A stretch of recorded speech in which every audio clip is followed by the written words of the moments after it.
Ikiwa leo ni Oktoba 3 ya mwaka wa 2025, siku ya Ijumaa, tunahitimisha somo la kwanza la robo hii linalosema mbinu kwa ajili ya mafanikio. Leo tunajielekeza kujifunza zaidi. Soma Ellen G. White, Kuvuka Yordani, ukurasa wa 122 na 123 katika Wazee na Manabii sehemu ya pili.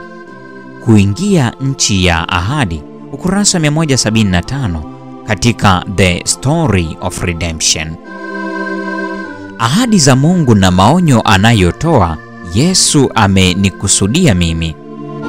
Kwa maana jinsi hii Mungu aliupenda ulimwengu hata akamtoa mwanawe pekee, ili mimi nikiamini nisipotee, bali niwe na uzima wa milele. Uzoefu unaosimuliwa kwenye neno la Mungu yapasa uwe wangu. Maombi na ahadi, sheria na maonyo hunihusu mimi.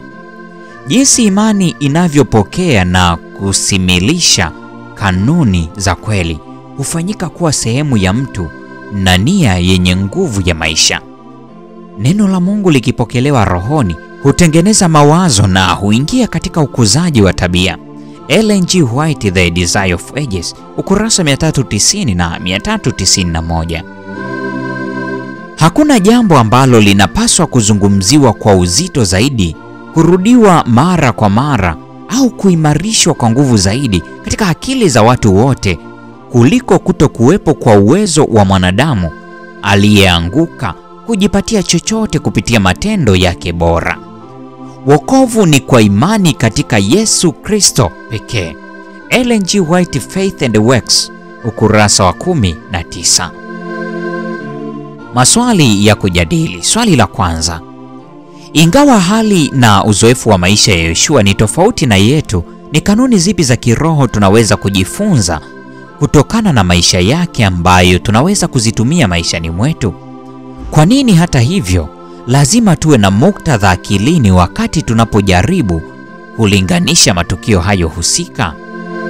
Swali la pili: jadili uhusiano kati ya ahadi za Mungu na utiifu wetu kwake. Zinajazilianaje? Ni hatari zipi za kusisitizia moja kwa uzito zaidi kuliko lingine? Yaani, ni hatari gani inayokuja kwa kuinua sheria huku ukiipuuzia neema, au kuinua neema kwa kuipuuzia sheria? Swali la tatu: kulingana na somo la juma hili, unaweza kuelezeaje mafanikio kutokana na mtazamo wa kibiblia? Ustawi unachukua nafasi gani katika tafsiri ya Kikristo ya mafanikio? Swali la 4 na la mwisho. Mwandishi anauliza, fikiria jinsi inavyowezekana kuwa Yoshua alijisikia kuwa baada ya Musa. Ni ahadi gani Mungu aliyompatia ambayo hakika ilimsaidia? Tazama Yoshua sura ile ya 1 aya ya 5. Katika majukumu yake makubwa.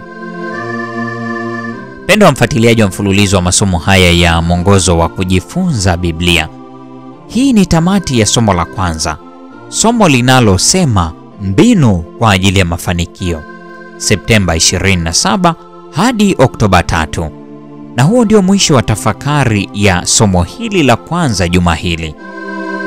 Tunapohitimisha juma hili, tunajiandaa kwa ajili ya juma lijalo, tutapojifunza mada isemayo kushangazwa na neema. Mwenyezi Mungu atubariki sote, nuru yake iende nasi sasa na hata milele. Amina.